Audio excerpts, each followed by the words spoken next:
تشریف لا چکے ہیں. اب آج جو درس قرآن شریف ہوتا تھا اس میں ایک عنوان کا اضافہ کیا گیا ہے کہ شہید اعظم امام حسین رضی اللہ تعالیٰ عنہ کے یاد میں ان کے واقع کربلا کے بارے میں حضرت مولانا مفتی صاحب قبلہ آپ تمام کو مخاطب کریں گے انشاءاللہ.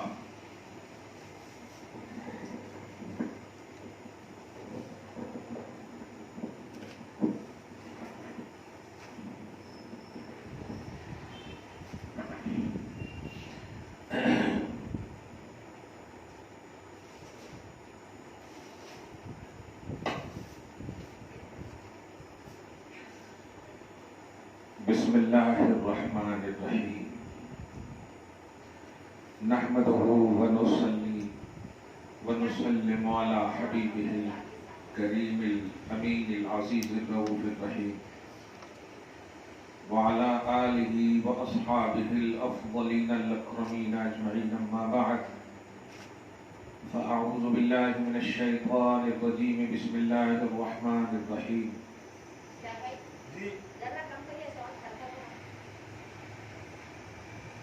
یا ایہا الذین آمنوا اتقوا اللہ حق تقاتہ ولا تموتن الا وانتم مسلمون واعتصموا بحبل اللہ جميعا ولا تفرقوا. صدق اللہ العظیم.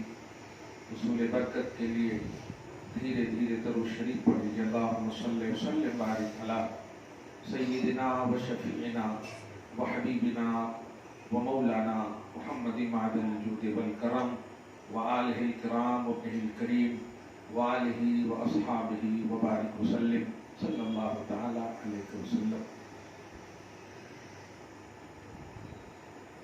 محرم الحرام اور اس سے منسوب پہلو پر گزشتہ درس میں کچھ اہم باتیں ہو چکی ہیں. اللہ پاک نے ہمیں مسلمان بنایا، مسلمان گھر میں پیدا فرمایا، بہت بڑا اس کا احسان ہے. مذہب اسلام کی پاکی اور پاکیزگی، اس کے ظاہر اور اس کے باطن دونوں طرح سے ہم سب کو اس کا شرف حاصل ہے. ورنہ پتہ نہیں کس پتھر کی پجاری ہوتے، کس درخت کے پجاری ہوتے. مخلوق کی پوجا کرے یہ ہو ہی نہیں سکتا. مخلوق خالق کی پوجا کرے یہ حق ہے. اسی لیے ایک حدیث پاک میں ہے کہ اللہ کا حق بندوں پر یہ ہے کہ بندے اس کی عبادت کریں اور اس کے ساتھ شریک نہ کریں، مگر بندوں کا بھی حق اللہ پر ہے. اس جملے پہ غور کریں آپ. کوئی ہے ایسا دین اور مذہب جو اپنے معبود پر اپنا حق جمانے کی بات کرے؟ خدا بڑا چھوٹے پر حق جمائے یہ تو تم سمجھنے کی بات ہے. یعنی بندوں کا بھی، مسلم شریف کی حدیث ہے کہ بندوں کا بھی حق اللہ پر ہے. یہ رونگتے کھڑے ہو جاتے ہیں جب یہ جملہ بولتے ہیں. ایسا کیسے ہو سکتا ہے؟ وہ چاہے تو بخش دے بغیر، یہ ہے نا، ہم اپنا حق نہیں جما سکتے. لیکن حدیث میں ہے کہ بندوں کا بھی حق اللہ پر ہے. اب آپ سوچیں، جب اس جملے میں آپ کو دھراہٹ آ رہی ہے لیکن اس کی حقیقت سنیں گے. بندوں کا حق اللہ پر یہ ہے. پہلے حق اللہ کا دھیان میں رکھنا. اللہ کا حق بندوں پر یہ ہے کہ اللہ کی وہ عبادت کریں اور اس کے ساتھ کسی کو شریک نہ ٹھہرائیں. یہ سب سے بڑا حق اللہ کا ہے. اور پھر بندوں کا حق یہ ہے کہ جب وہ اللہ کی عبادت کرے اور کسی کو شریک نہ ٹھہرائے تو اللہ اپنے فضل سے اس بندے کو بخش دے. یہ بندوں کا حق ہے. کیا بات ہے، یہ اہم بات ہے. تو بندوں کا حق یہ ہے کہ بندے کو اللہ بخش دے. یہ اور بات ہے کہ حقیقت یہ کہ اللہ پر کوئی چیز واجب نہیں ہے. ہماری نجات اللہ کے فضل و کرم پر موقوف ہے، اعمال پر ہماری نجات موقوف نہیں ہے. لیکن نبی کی طرف سے رغبت کے عنوانات جو ملے ہیں یہ ہمیں ہماری حیثیت اور ہماری ابدیت کے لیے بہت ہی خوشنما اصول کی طرح ہے. اللہ آپ کو ہم سب کو مذہب اسلام سے پیار اور محبت نصیب فرمائے. اس تھوڑی سی تمہید کے بعد ذکر اہل بیت سے خود کو سرشار ہم سب کریں اور اسی ذکر کے ساتھ گھر میں جائیں تو اہل بیت کے مناقب کے ذکر کے جو اللہ نے خصوصی فیضان رکھے ہیں وہ ہم سب کے گھر بار میں اولاد میں موسلادھار بارش کی طرح کم سے کم سال بھر نازل فرمائے. پھر دوسرے سال آئے گا تو پھر مانگ لیں گے خدا سے. تو یہ آج کی جو گفتگو ہے حضرت امام علی مقام رضی اللہ تعالی عنہ کے حوالے سے ہے. آپ خواتین ہیں، مائیں ہیں، بہنیں ہیں، بیٹیاں ہیں، اس لیے آپ کے لیے اس ذکر میں بھی آئیڈیل ہے. امام حسین کے ذکر میں خصوصاً اہل بیت اطہار کے ذکر میں ہماری ماں اور بہنوں کے لیے بھی آئیڈیل ہے. وہ آئیڈیل کیا ہے کہ جب اہل بیت کا قرآنی عنوان آپ مطالعہ کریں گی تو اس عنوان میں فاطمہ بھی نظر آتی ہے، اور فاطمہ کا ذکر اہل بیت میں خدا کے کلام کے ذریعے سے کر کے یہ بتانا چاہ رہا ہے کہ عورت بھی عنوان خدا بن سکتی ہے اگر وہ آئیڈیل فاطمہ کو مانے. اگر وہ عورت، دھیان دیجیے گا، اگر وہ عورت خدا کی مانے تو وہ عنوان خدا بن جاتی ہے. تو آپ کے لیے سب سے بہترین آئیڈیل حضرت فاطمہ الزہرا اہل بیت میں شرکت و شمولیت کی وجہ سے کلام ربانی میں سب سے بہترین آئیڈیل ہے. اب تلاشنا یہ ہے کہ آج کے حساب سے وہ کون سے پہلو ہیں کہ آپ مان کر اور پہچان کر آئیڈیالوجی کے طور پر اسے یوز کریں تو ہماری زندگی میں خصوصاً خواتین کی زندگی میں انقلاب آئے گا. میں ایک دو بات خواتین کے حوالے سے آپ کو بتاؤں جس میں سب سے اعلیٰ اور بہترین ابھی جو میں نے مطالعہ کر کے آپ کے لیے خود کو لایا ہوں وہ ہے، ایک نام ہے حضرت شیرین. شیرین، بی بی شیرین کا بھی لفظ آتا ہے. یہ نام آتا ہے اہل بیت کے ذکروں میں، بی بی شیرین کا ایک نام آتا ہے. یہ بی بی شیرین حضرت علی فاطمہ یعنی اہل بیت کے گھرانے کی کنیز اور خادمہ تھی. آپ غور کریں کہ حضرت امام حسین رضی اللہ تعالیٰ عنہ جب بچے تھے اس وقت فاطمہ کے گھر میں یہ کنیز اور خادمہ تھی. امام حسین جب عمر کے اعتبار سے، ہاں چھوٹے کا لفظ نہیں بولے، امام حسین بہت بڑے ہیں، چھوٹے ہے ہی نہیں، ہاں بچپن بولے، ہاں ساری قدیں ان پر قربان ہیں الحمدللہ. خیر، تو آپ غور کریں یہاں پہ، بڑے چوس چوس کر میں لفظ بول رہا ہوں، آپ اس کو سمجھیں بھی کیونکہ مجھے بھی برکتیں چاہیے، رحمتیں چاہیے، لیکن خدا کی چاہت کو بھی ذرا ہلانا ہوگا تب ملتی ہے وہ چاہتے. یہ شیرین ہیں جو گھرانے مصطفیٰ علی فاطمہ کے گھر کی کنیز ہیں. ذرا بڑے محبت سے سنیے گا. حضرت حسین کو گود میں کھلانے والیوں میں سے ایک دن حضرت امام حسین کہتے ہیں میری خواہش ہے کہ آپ کو اپنے گھر میں، میرا اپنا گھر ہو، اپنے سے کھانا پکا کر کے آپ کو کھلاؤں، میری خواہش ہے. مہمان نوازی اس وقت کی بات ہے. حضرت امام حسین جب کربلا تشریف لے گئے تو آپ کی عمر 55-56 سال کی ہے، 55 یا 56. لیکن یہ واقعہ کب کا ہے؟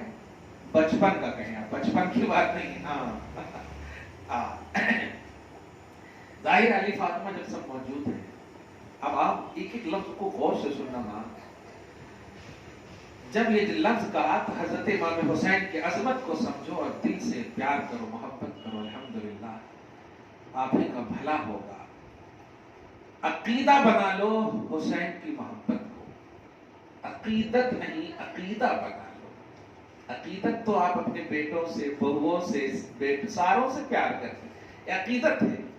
عقیدہ اسے کہتے ہیں جو دل میں بسا لیا جائے. ربط القلب، قلب میں باندھ لینا، دل میں باندھ لینے کو عقیدہ کہتے ہیں. تو حسین کی محبت کو دل سے باندھ دو، دل میں باندھ لو.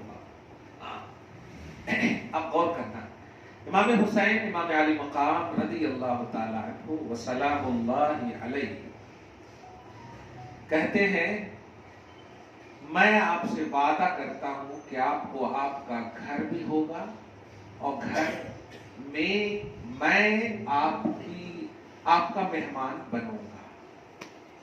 اس وقت کی بات ہے. کیا بات ہے. ذرا سی امام حسین کو یہاں پر مطلب اپنے دل میں جگہ دیتے ہوئے ذرا سی ان کے نیچے آئیے. امام حسین چونکہ صحابی بھی ہیں تو تابعی کے پاس آئیے. امام اعظم، امام شافعی، امام مالک ادھر آتے آتے آتے آئے. تابعی صرف امام اعظم ہے، مطلب ان کے نیچے آئیے آپ. غوث پاک کی بارگاہ میں ان کی کرامتیں 500 برس کے بعد کا معاملہ آپ سمجھیں. امام حسین کے تو 400-500 برس کے بعد ہی کا معاملہ، 400 450.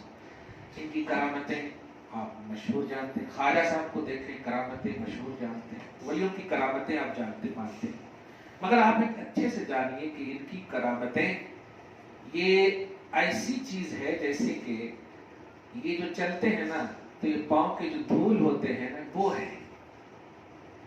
کرامتیں ان کا ٹارگٹ نہیں ہے. یہ جو چلتے ہیں نا تو جو دھول اڑتے ہیں نا وہ ہے کرامتیں. ان کی سب سے اعلیٰ اسٹیٹس ہے خدا کی معرفت، اللہ کی معرفت. اب ذرا غور کرنا کہ جب آپ ان کے بعد والوں کے حوالے سے ایسا تصور اور عقیدہ رکھتے ہیں تو اب حسین کو سنیے جو کہہ رہے ہیں.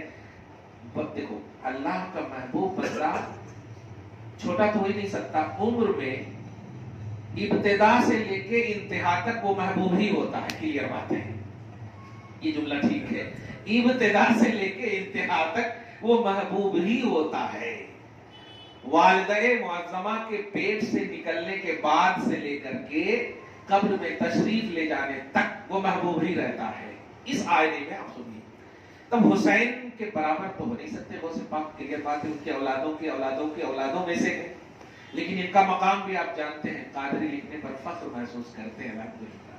خیر، تو حسین نے جب کہا تو یوں ہی تو نہیں کہا ہوگا، وہ اللہ کا محبوب بندہ، محبوبیت پر ان کی پیدائش ہوئی ہے. کیا بات ہے کہ آپ کو گھر بھی ہوگا. کنیز ہے، کہہ رہی مجھے آپ کی مہمان نوازی کا شرف ملتا تو میری سعادت ہوتی، میری خواہش ہے. اچھا اس وقت وہ بوڑھی عمر میں بہت عمر دراز تھی. اب آپ بتائیے جب حسین 10 سال 8 سال کی عمر کا عنوان ہے، آپ ایکچولی سمجھیں، اب اس کے کم سے کم 30-40 سال بعد تو کربلا کا عنوان ہوگا. اب سنیے، اب یہاں پر دھیان رکھنے کا، شیرین اپنے خاندان میں اگر بچی وغیرہ پیدا ہونا، خاص طور سے محرم میں، تو کسی نہ کسی کا ضرور شیرین نام رکھنا. میں نے تو گزشتہ سال یہ واقعہ پڑھا تھا تو تقریباً جتنے لوگ بھی مجھے فون کرے بیٹی ہوئی ہے تو قسم سے میں نے سب کا نام شیرین رکھ دیا. میں نے کہا شیرین رکھو. کیا معنی ہے؟ تو اہل بیت کے گھرانے کی ہے یار. الحمدللہ یہ گھر والی بن جاتی ہے. الحمدللہ. خیر، تو حضرت شیرین کو حضرت امام حسین نے بچپن میں کہہ تو دیا تھا.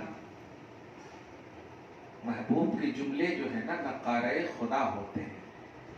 بولتے یعنی لب ان کا ہوتا ہے، بولتا خدا ہے. اس کو یوں کہیے کرنا پڑتا. اب پڑھنے سے مراد مجبوری نہیں، اللہ کرتا. صحیح ہے نا، زبان ان کی بولتا خدا ہے. تو یہ بات ہے. خیر، کربلا میں اب آپ آئیے. کربلا کی سرزمین میں آ گئے امام حسین، مدینہ چھوڑ کر، مکہ چھوڑ کر.